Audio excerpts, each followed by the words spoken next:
Fuck. Hello everyone and welcome to All-Stars 6B. A while ago, our 14 alive contestants responded to the prompt, "As an 8-year-old, nothing in life is fun unless it's dangerous. From this perspective, what's the ideal way to enjoy your time outside?" Their responses were put up for vote and a total of 25 voters cast 49 votes. Thanks to Tautological Oxymoron, Lay Unicorn, Wyatt, Mini Panga Dave, Razor Force 21, Plasmic Trojan, An Epic, Yoilbite, Christian Panda, Gizmo Dude 8128, Vortex 83, Ender Dragon, J-Poms, Site Director Solace Hawkray, Wyatt, Anita Jumper, Ali WR, Jess, Xeon Z, Izzy, Conspicuous Piggy, Blandy, The Names H, Cole, and Neonic for voting. I'm so surprised that this TWOW can still get a ton of help from voters even after such a long break, so thanks so much everyone, it really means a lot to me. So, we're back to 1x1 reveals this round. So each contestant will be revealed in the order they placed last round. 14 contestants remain, the top 2 will get a prize, and the bottom 2 will be eliminated. Site Director Solix Hawkray is up first. His higher scoring response was, "Move to Hawaii. Play The Floor is Lava atop volcanoes." An interesting reference to a game I'm sure many of us loved to play as a child, but a relatively unrealistic response. Let's see how it did.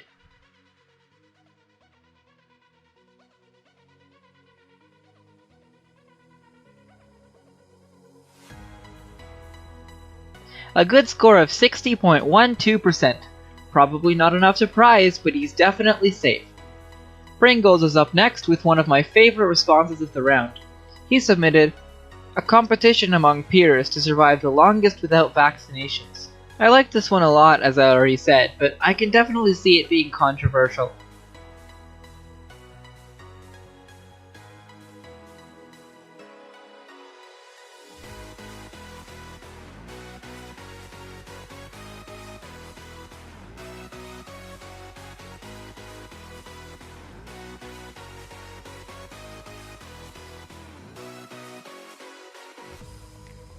Oh, that's not good at all.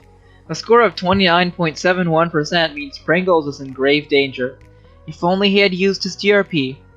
The safe region is now visible. If a contestant places above 2 other contestants, they're guaranteed safety. Mini Panga Dave is up third with the response, "Playing friendly games of tag with my neighbor's ferocious dogs." One of 2 responses this round that had almost the same structure. I think this one was pretty good.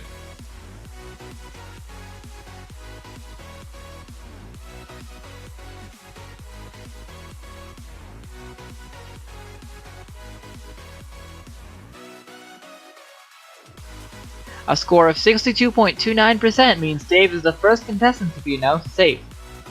Plasmic Trojan is up fourth, which is the rank he got in Season 2. Oh. He submitted the other similarly structured response. "Testing your skateboarding skills in the middle of rush hour." Interestingly, Dave also had a response about traffic. That was his second response, however, which isn't shown on the grid. Let's see how this one does. A score of 59.52% makes Nerd safe, but it's high enough to prevent any worries for Trojan. Izzy's up fifth, who submitted my personal favorite response of the round. "Trick-or-treating alone at night. Maybe you'll actually become a ghost." A good take on the dangers of interacting with strangers on Halloween. I wonder how this response will perform.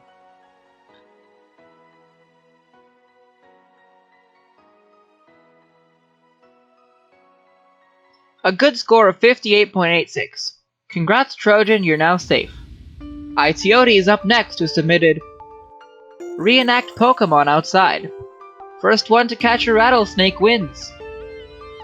This response seemed to be loved by the reviewers, and I can see why. I enjoyed its concept and execution as well. And it correctly placed the accent on Pokemon, so that's a win in my book.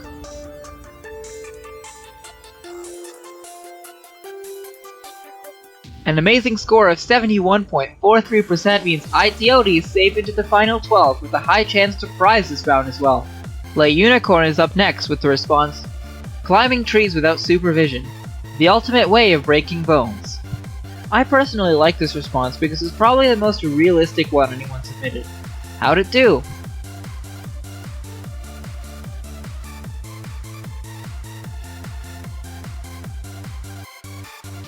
$60.57%! Congrats Uni, you're safe for another round. Sergeant Snivy is up next with the response, running over ant colonies in high heels while holding scissors. I perceived this as a mashup of various stereotypical dangerous childish activities, but it seemed quite random to a few reviewers, so I didn't expect it to do well. But who knows?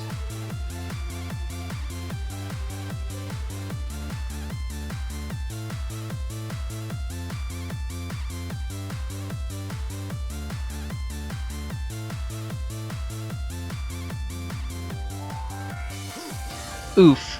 A score of 35.12% is incredibly dangerous for Snivy. On the other hand, Izzy is now safe into the final 12. Wyatt is up next with the response, holding hands with the opposite gender. Apparently they have cooties. I laughed at this response when it was submitted. It's a bit of an unoriginal joke, but I hope it does well regardless.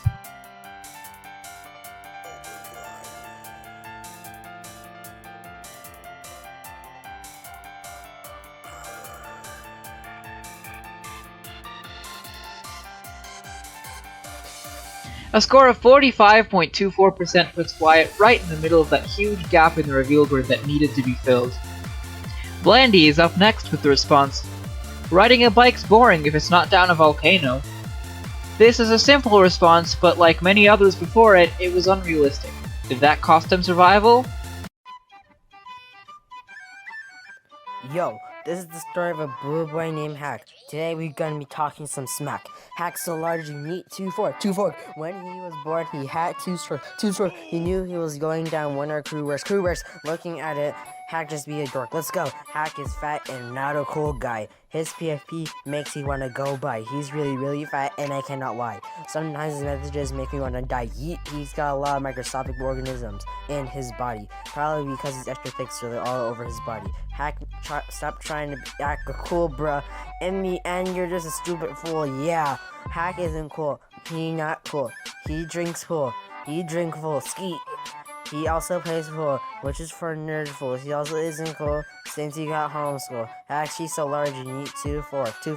When Hack born, he need 2 stork. Oh Hack, you're such a snack.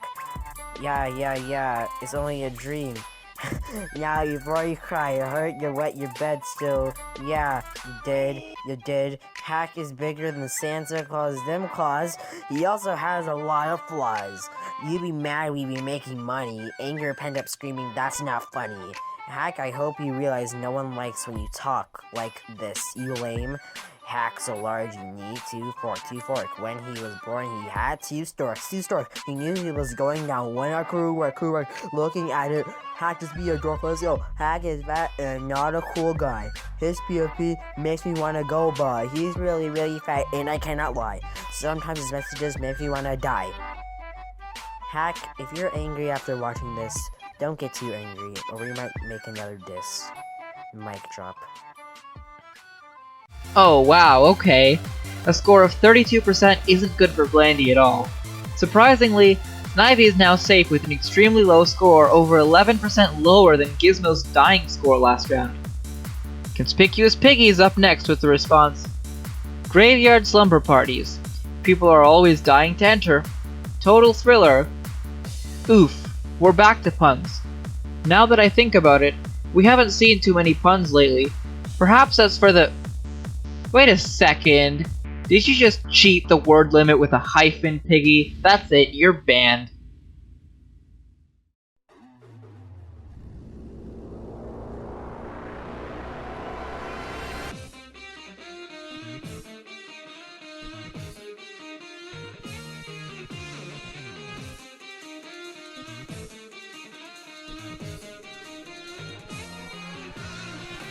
Just kidding.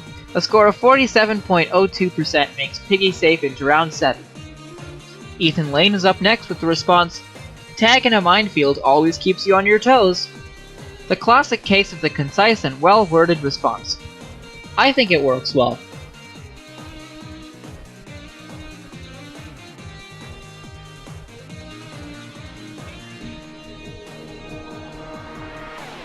69.71% is not enough for the round win, but it is more than enough for safety. Congrats! The red region has now shown up. If you place below 12 contestants, you're guaranteed dead. We've entered sudden death zone. Ani the Jumper is up next with the response. Climb a tree and pretend it's a giant sequoia, Sherman. Now, as you may know, Ani was revealed to have been competing with 2 accounts in this season, the other one being DatGuy89. Had both accounts been alive at this stage of the game, I would have eliminated just one of them, but as DatGuy was eliminated in an earlier round, unfortunately I regret to announce that it means Ani has to be disqualified. He did express that he misread the prompt this round, however, and expected to die anyway, so it wouldn't have mattered, right? But unfortunately this also means that Pringles is eliminated. Rest in peace. Last up is Tautological Oxymoron, who submitted, throwing wood into Dad's table saw shoots it fast, pew pew.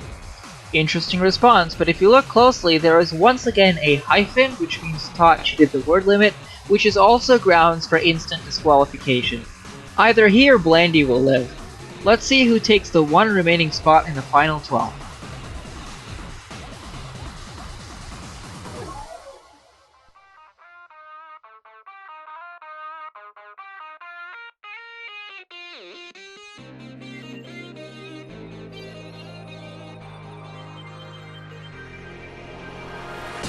And Tot gets a score of 48%, which unfortunately eliminates Blandy in 13th place. We have 3 unfortunate deaths here, as I'm sure these contestants were players that a lot of other people were rooting for. Pringles. It was awesome seeing you join, and watching the various reactions happen to your surprising appearance. You did incredibly well, getting yourself near the top of the relative ranks leaderboard despite not having appeared in the community for months. It's sad to see you go, but I'm sure the fact that you participated and did this well will be remembered until the end of the season. Blandy. I was really happy to see you make alumni in Season 4, even though you died right away. While your only alumni performance being a last place finish in the alumni stage meant that I wasn't expecting you to last very long, you surely blew my expectations out of the water, getting well into the season. Placing this high among a cast mainly comprised of TWOW legends is an impressive feat, and you can walk away from it being the only contestant whose rank spells out 1337. And Ani the Jumper, the recent announcement came as a huge surprise. The fact that you managed to get 2 accounts into alumni in the same season was impressive, let alone the fact that you had such an active alt in the community in the first place. While you didn't make it far with both accounts in All-Stars, you were doing quite well under your main, submitting responses I generally liked and getting by on the more efficient side. There's no telling how far you would have gotten if it didn't end here, but unfortunately I have to maintain fairness. Congrats on your accomplishments. Well, that's that. Here's the full leaderboard for this round.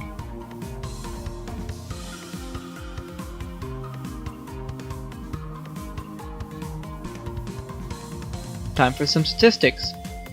Mini Panga Dave keeps both his roles, Frontrunner and Wildest Survivor, though the race for Wildest Survivor is very close. Wyatt steals Consistency Master from Snivy, but Snivy keeps Efficiency Champion. Interestingly, the top 3 most efficient people coming into this round got the last 3 safe spots in that order. Earlier, I posted the chance matrix for this round in the statistics channel. Each contestant's actual rank is bolded and underlined. Looks like Pringles had the most surprising placement, and Snivy had the most expected placement. That's about all that I have to reveal.